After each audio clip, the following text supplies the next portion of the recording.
Bueno, pasamos ahora al segundo tipo de trabajo que se suele hacer para poner en juego la teoría que estamos viendo, que son los trabajos que tienen un referente empírico. Es decir, son trabajos que buscan de alguna manera interpretar sociológicamente algún fenómeno o una problemática. Y obviamente lo de sociológicamente es algo que va a ir variando programa tras programa, pero en el caso de Luhmann, ese interpretar sociológicamente un fenómeno de la problemática significa interpretarlo en el marco de una visión sistémica o en su defecto en el marco de una visión de la sociedad, es decir, en el marco de, por ejemplo, la diferenciación funcional. Les vamos a dejar tres ejemplos con respecto a investigaciones empíricas actuales de la teoría de sistemas sociales, que es el trabajo de Arnold, Pignoli y Tumala sobre el coronavirus. Después tienen también el ejemplo del trabajo de Pignoli sobre Internet o sobre comunicación digital. Y después hay un tercer trabajo muy interesante de Chávez y Mujica sobre la salud. Obviamente no es necesario que ustedes lean los tres ejemplos, pero sí me gustaría poder referir a ellos ahora cuando veamos cuáles son como los componentes típicos de un trabajo empírico y en relación al trabajo que a ustedes les interesa hacer, sí los invito a que lo chusmeen y lo puedan tener un poco de referente. Paréntesis, obvio, estamos hablando de gente que son recontra expertos en la teoría, o sea que esto que vamos a ver ahora son como los mejores ejemplos de investigación empírica, si se quiere, con la teoría de Luhmann. De más está decir que lo que cada uno de ustedes está invitado a hacer en su trabajo es simplemente un ejercicio, es decir, un pasito en dirección a eso. Bueno, vamos a ver un poco a ver qué nos dicen nuestros autores. O vamos a ver un poco cómo es que es la estructura de los trabajos que suelen presentar estos autores. Vamos a ver que los trabajos empíricos suelen tener tres momentos o tres componentes necesarios. Suelen tener un tema y un objetivo, suelen tener una exposición y suelen tener un momento de interpretación. El primer pasito o el primer momento es, obviamente, recortar un interés. Como suele ser en todas las investigaciones, en cualquier tipo de investigación posible, todo parte siempre de un interés. Y ese interés es propio. Obviamente, el segundo momento de ese interés, ese fenómeno que nos está preocupando, ese referente empírico que nosotros encontramos en la sociedad, que acá, como decía, en estos ejemplos son el coronavirus, Internet y la salud como fenómenos, como problemas o como problemáticas, de acuerdo a como lo querramos tratar. Decía, ese tema, ese interés, lo tenemos que justificar. ¿Por qué es sociológicamente relevante tratar el coronavirus? Bueno, por una relevancia social, porque es algo que vino a trastocar a la sociedad. ¿Por qué Internet? Y bueno, claramente porque es un fenómeno que viene de vuelta a transformar mucho nuestra manera de vincularnos, de lidiar, porque se ha vuelto un medio de comunicación, un medio de difusión gigantesco, que de alguna manera está empezando a comerse a los demás. ¿O por qué lidiar con la salud? Y bueno, pues es un aspecto fundamental de la sociedad y de nuestra vida social. Entonces, justificarlo.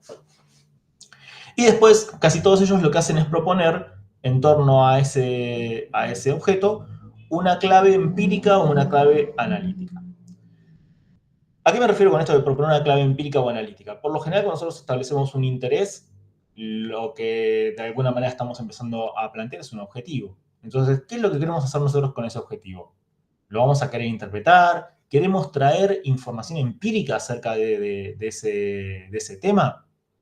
¿Queremos simplemente analizarlo o armar una descripción conceptual de ese tema? ¿Queremos poder ordenarlo de manera teórica? Bueno, esa es un poco la clave que uno suele proponer. Entonces, todos estos trabajos, algunos de ellos de manera más explícita, otros de manera más implícita, no solamente tienen un tema y no solamente lo han justificado, sino que también proponen hacer algo con ese tema. Eh, y ahora vamos a ver un poco algunos ejemplos.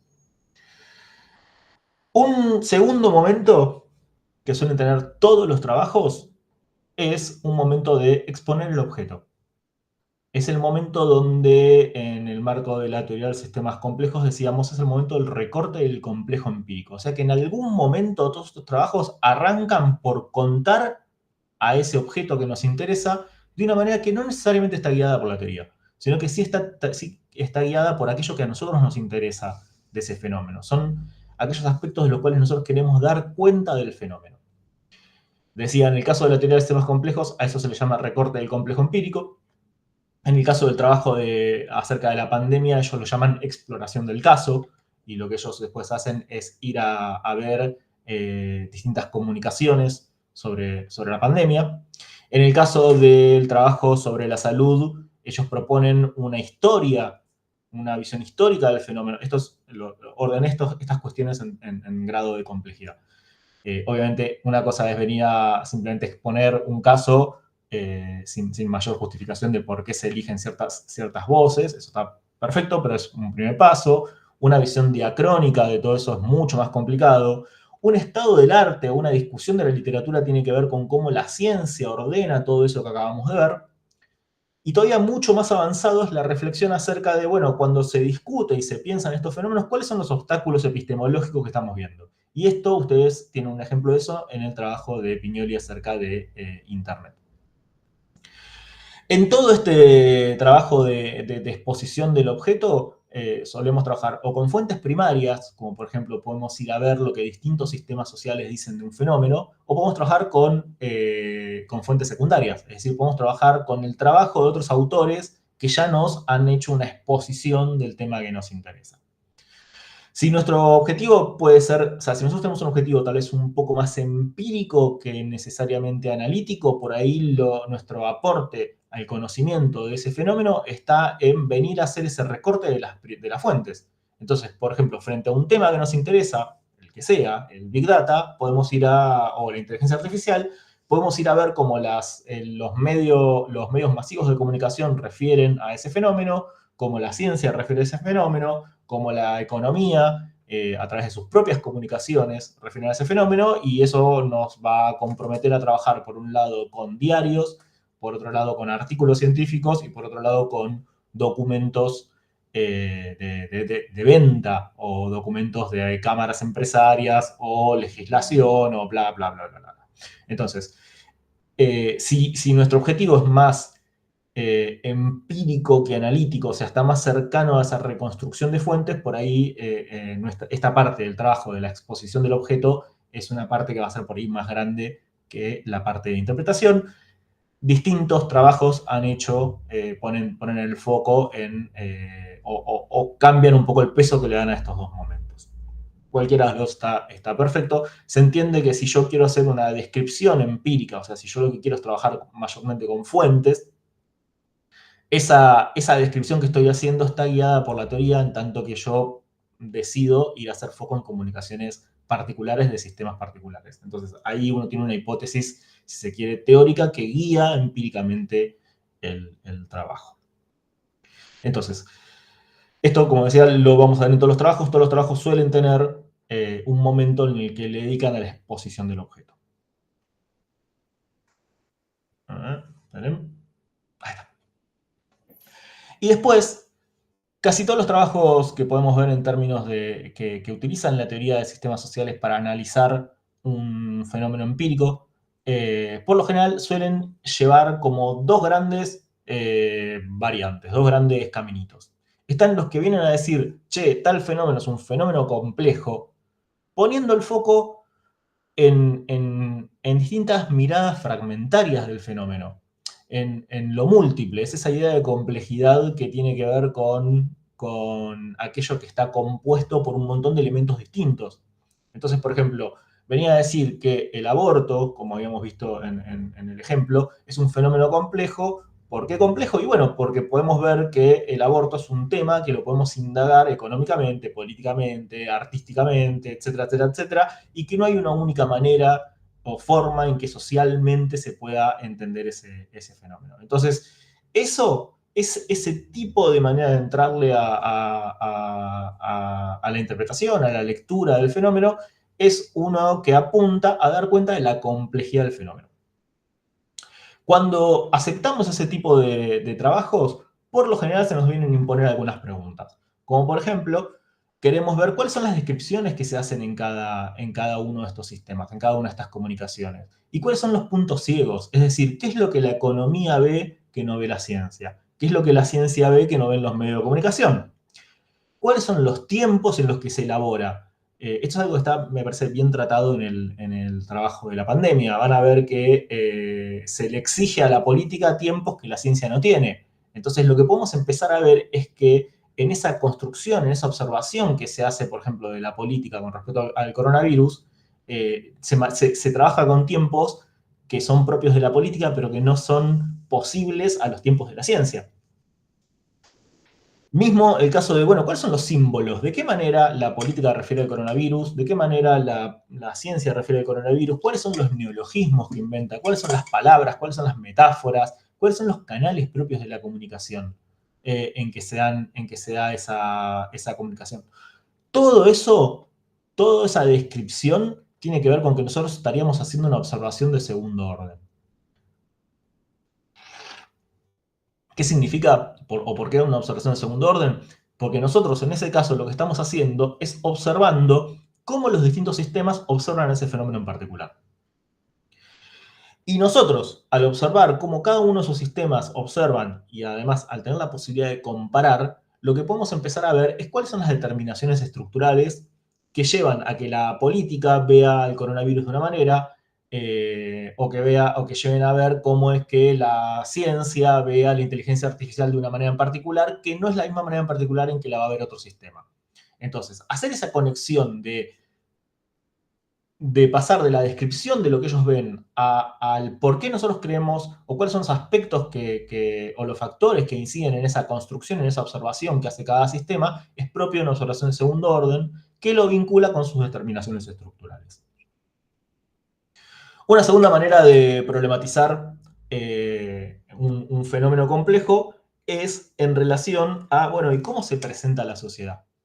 Es decir, ese tema, ¿cómo se le presenta cómo es que se construye comunicación sobre ello en esta sociedad desde estos distintos enclaves comunicativos? Entonces, uno se puede preguntar cuáles son los encuadres de la comunicación.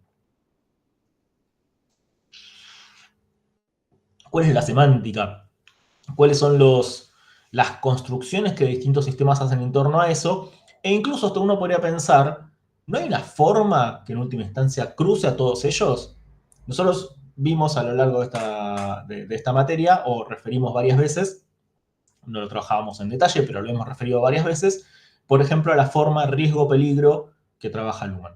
La forma riesgo-peligro que tiene que ver en, bueno, el sistema, hasta qué punto puede aceptar como sus propias limitaciones y cuando ve que el riesgo de la incertidumbre está puesto afuera y cuando ve que el riesgo de la incertidumbre está puesto adentro. Esa es básicamente la distinción central de la idea de la forma entre riesgo y peligro. Otra manera de problematizar a los fenómenos complejos es en relación a quiénes son los que lo experimentan o cómo es que lo viven. Entonces, algunos trabajos han puesto el foco en las organizaciones. Las organizaciones, como decíamos, son sistemas que en relación a los sistemas sociales funcionales cruzan a todos los sistemas.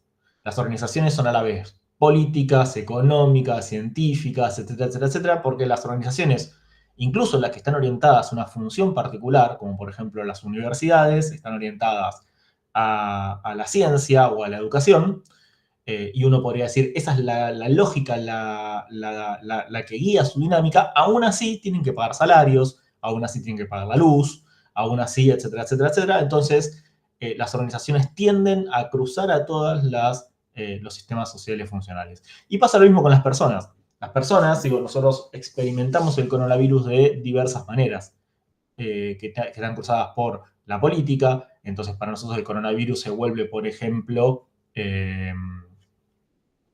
no sé la palabra, sale lockdown en inglés. En castellano es, bueno, aislamiento, pónganle, cuando nos quedamos encerrados en nuestras casas.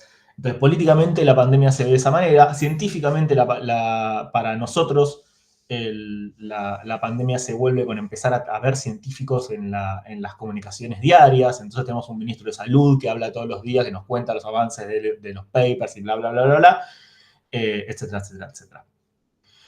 Y una mirada todavía más compleja es, bueno, ¿y cómo se vinculan o coordinan todos esos espacios? Y ahí, por ejemplo, el foco se suele poner en los que serían los acoplamientos estructurales, como por ejemplo, cómo la política dialoga con la economía en relación a tal cosa, y eso por ahí lo podemos ver en una organización, o todavía más complicado están aquellos que piensan en términos de, bueno, ¿cómo podemos intervenir sistémicamente en torno a este fenómeno complejo? Es decir, ¿cómo podemos poner a los distintos sistemas donde cada uno se irrita de alguna manera en particular con un fenómeno, cómo podemos buscar la manera de que esos sistemas dialoguen entre sí y ahí hacer una especie de reflexión en torno a lo que se conoce como la gobernanza sistémica?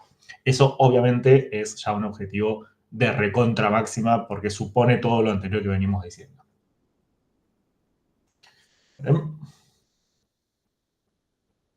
Ahí está. Una segunda manera de entrarle a la interpretación de los fenómenos que nos puede llegar a interesar en clave de la teoría de los sistemas sociales no es aquella que dice, bueno, es un fenómeno complejo, o sea, es un fenómeno que tiene mil maneras de entrarle, sino todo lo contrario. Es la que dice, guarda que ahí hay una lógica, hay una dinámica propia que se está empezando a poner en juego. Y eso es, por lo general, son ese tipo de trabajos que vienen a postular que ahí hay un sistema social. En el anterior, por ejemplo, el coronavirus, es evidente que no es un sistema social. El coronavirus es una problemática, a no ser que la comunicación, es decir, la manera en que nos organizamos socialmente en torno al coronavirus, adquiere una lógica propia que lo separa y que tiene una dinámica que lo distingue de la ciencia, que lo distingue de la economía, etcétera, etcétera, etcétera. En ese caso, podemos estar diciendo que, bueno, tal vez hay un sistema ahí. Esto está por ahí bien tratado en el artículo acerca de la salud y en el artículo acerca de Internet también. ¿Por qué? Porque el artículo acerca de Internet se propone, como mínimo, preguntarse si es que Internet es un sistema social. Y el de la salud también, un sistema social funcionalmente diferenciado.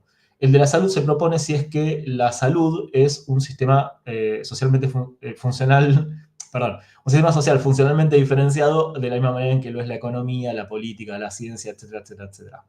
En el caso de Internet, la respuesta es que no es un sistema, sino que en realidad es un medio de difusión.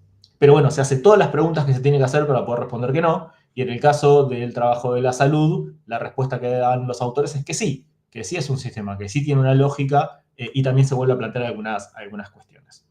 ¿Cuáles son esas cuestiones? Bueno, acá las tengo un poquito detalladas.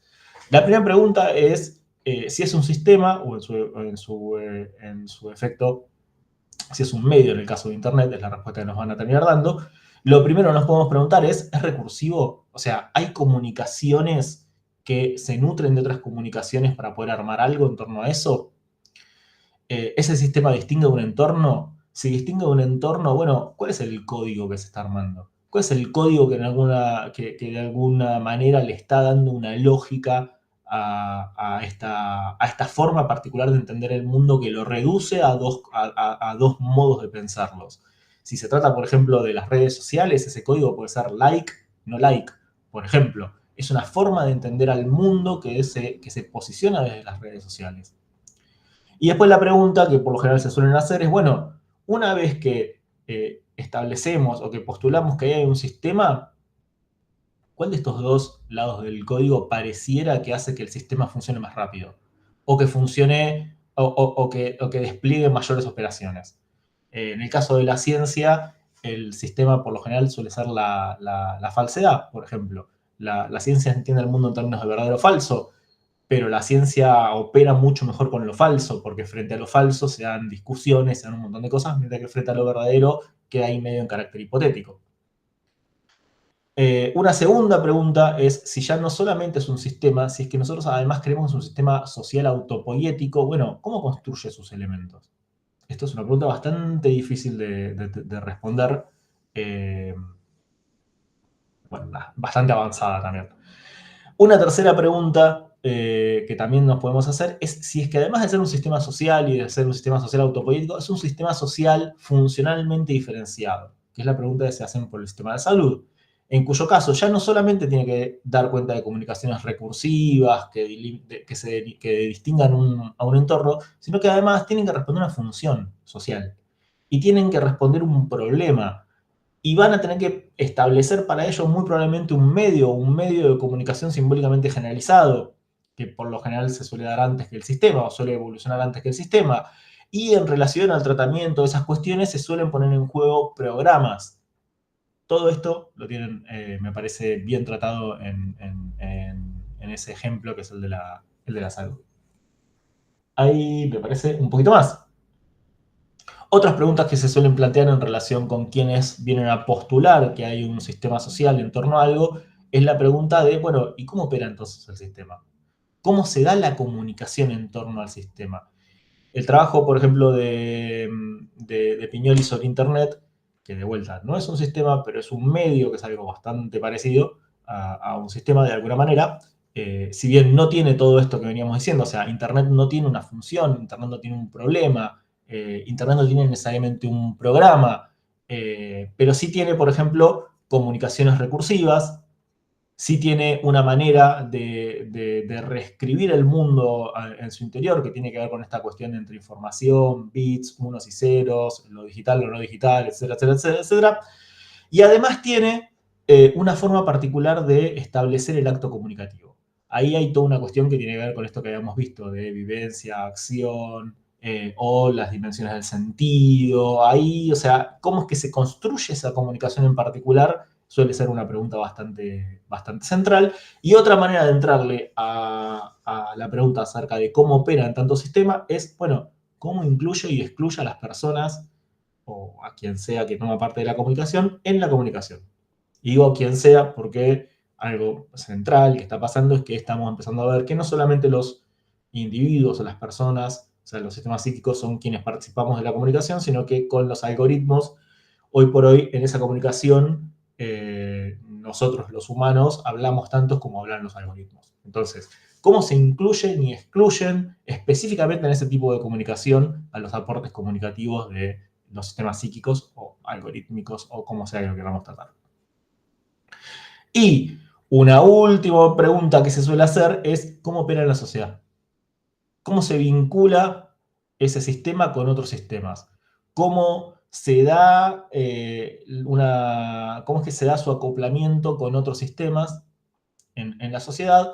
Y eventualmente la pregunta acerca de cómo afecta a la diferenciación funcional. Esto ya es una pregunta recontra avanzadísima que viene a estas discusiones en torno a si acaso, por ejemplo, Internet bueno, o los algoritmos o la inteligencia artificial o cualquier fenómeno tecnológico pasa muchísimo, si es que acaso el hecho de que haya aparecido Internet, de que haya aparecido la inteligencia artificial y de que esto tenga un rol central en la ciencia, en la economía, en la política, si es que todo eso apunta, por ejemplo, a que los sistemas diferenciados funcionalmente se empiecen a desdiferenciar. Esa es una discusión teórica gigante porque ahí ya estamos como en el horizonte final, en el fondo de la teoría de la sociedad, que nos viene a decir que vivimos en una sociedad social funcionalmente diferenciada, y quienes creen que en última instancia estamos entrando a partir de estos fenómenos en una sociedad totalmente distinta. Entonces, bueno, eso es un debate recontra avanzado que se suele dar en este tipo de trabajos. A ver.